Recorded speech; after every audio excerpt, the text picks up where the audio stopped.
Ce soir, mesdames, vous allez me détester, parce que je suis absolument contre la parité. Je la crois qu'à ta place me surjambe de bois et je l'accuse d'anéantir mes droits. Je ne suis donc pas une femme libérée, mais un homme libre, et ce, depuis que je suis née.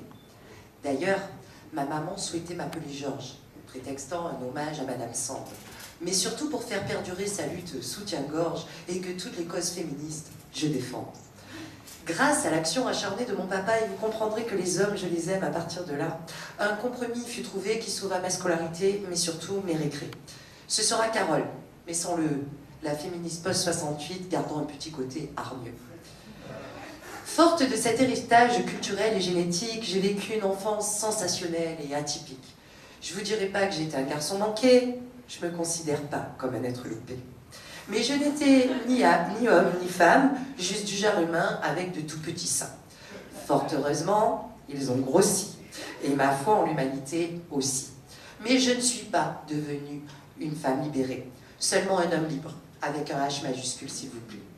J'attends d'être jugée avec cette lettre de l'alphabet quand on parle de mes compétences ou de mon salaire et non pas à ma poitrine, son opulence ou à la couleur de mes yeux verts. En retour, tout homme je le prends avec son grand H. Et c'est à la hauteur de cette capitale que je m'attache. Et s'il s'avère que je croise un misogyne, je ne me fâche pas, car j'imagine qu'il n'y a pas que le H de homme qu'il porte en minuscule, mais aussi ce qu'il cache à l'entrejambe de son jean. Il existe une proportion quasi certaine entre une connerie de taille XXL et des performances sexuelles ridicules. Vu mon âge, mesdemoiselles, j'en parle avec recul, le mépris de la femme, ça rend nul.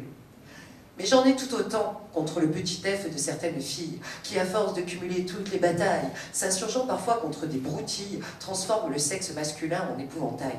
Ces minettes vociférant sans cesse contre toutes les zigounettes m'inquiètent. Serait-elle à ce point à la diète que la moindre blagounette leur prenne pareillement la tête? À se tromper trop souvent de cible, on rend les cris des vraies victimes beaucoup moins audibles.